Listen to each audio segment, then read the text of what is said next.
Hello everyone, class 7th Heritage Math exercise 14.3 question number D is given here. All questions in this uh, video. First one is given here. Find the value of x in each case. प्रत्येक case में x का value आपको find out करना है। तो triangle दिया गया है ए बी सी, तो लिखेंगे in triangle A B C is an isosceles triangle. Triangle A B C एक आइसोसेलेस ट्रायंगल है क्योंकि A B is equal to A C, और यदि आइसोसेलेस ट्रायंगल होता तो उसका बेस एंगल क्या होता है, इक्वल होता है, जिसमें angle C is equal to angle B हो जाएगा। और यदि एंगल बी का वैल्यू 65 है तो एंगल सी का भी वैल्यू कितना आएगा, 65 आएगा। तो एक्स का वैल्यू फाइंड आउट करने के लिए एंगल बेस्ड प्रॉपर्टी के आधार पे, एंगल सम प्रॉपर्टी के आधार पे हम फाइंड आउट कर सकते हैं। किसी भी ट्रायंगल के तीनों एंगलों का योग जो होता है 180 डिग्री होता है। तो x plus 65 plus 65, x plus 65 plus 65 equal हो जाएगा 180। 65 प्लस 65 को ऐड कर देंगे तो 130 आएगा। 130 को ट्रांसफ़र करके माइनस कर देंगे तो x का वैल्यू आ जाएगा 50। सेकंड दिया गया है, ट्रायंगल दिया गया है, ये भी क्या है, आइसोसेलेस ट्रायंगल है। क्लियर है। आइसोसेलेस ट्रायंगल की बात करते हैं तो आप फाइंड आउट कर सकते हैं कि A B equal B A C, so angle B is equal to angle C.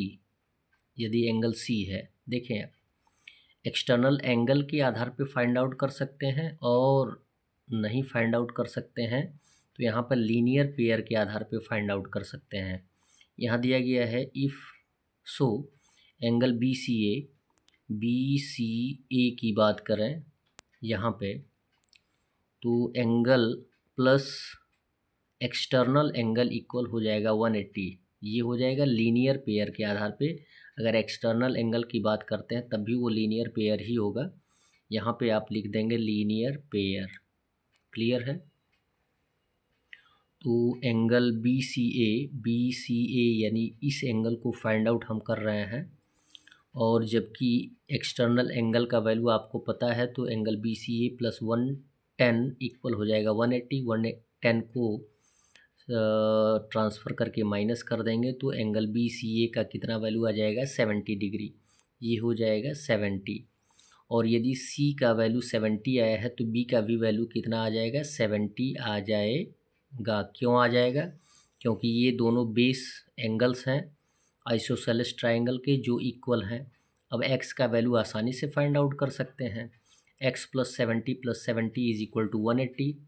Angle sum property find out कर लेंगे, सेम कंडीशन हमने लिखा है। फिर x का x हो जाएगा, 70 प्लस 70 कितना हो जाएगा, 140। 140 को ट्रांसफ़र करके माइनस कर देंगे तो एंगल x का वैल्यू कितना आ जाएगा, 40 डिग्री आ जाएगा। थर्ड दिया गया है कि यहाँ पे देखिए बेस एंगल्स दोनों सेम है। बेस एंगल यदि सेम है तो इट मीन्स यह एक आइसोसेलेस ट्रायंगल है, और यदि यह एक आइसोसेलेस ट्रायंगल है तो इट मीन्स दो साइड्स क्या होंगे, इक्वल होंगे। यानी ए बी इक्वल कितना हो जाएगा, ए सी।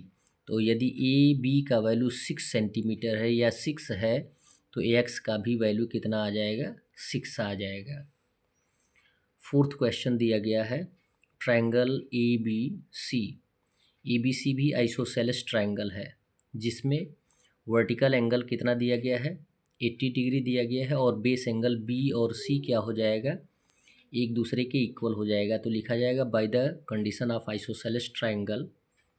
आइसोसेलेस ट्रायंगल के आधार पे अगर A B is equal to A C है तो base angle B angle C equal हो जाएगा। क्लियर है। तो एंगल बी का वैल्यू एक्स है तो एंगल सी का भी वैल्यू कितना हो जाएगा, एक्स हो जाएगा। सी का वैल्यू हमने मान लिया है, let angle C is equal to x.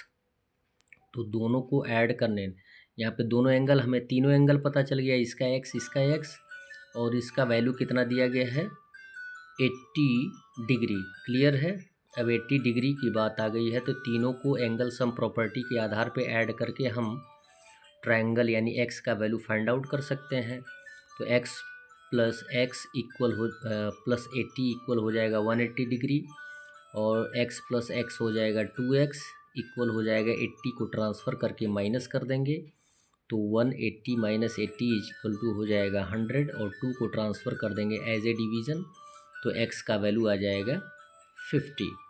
Last question of this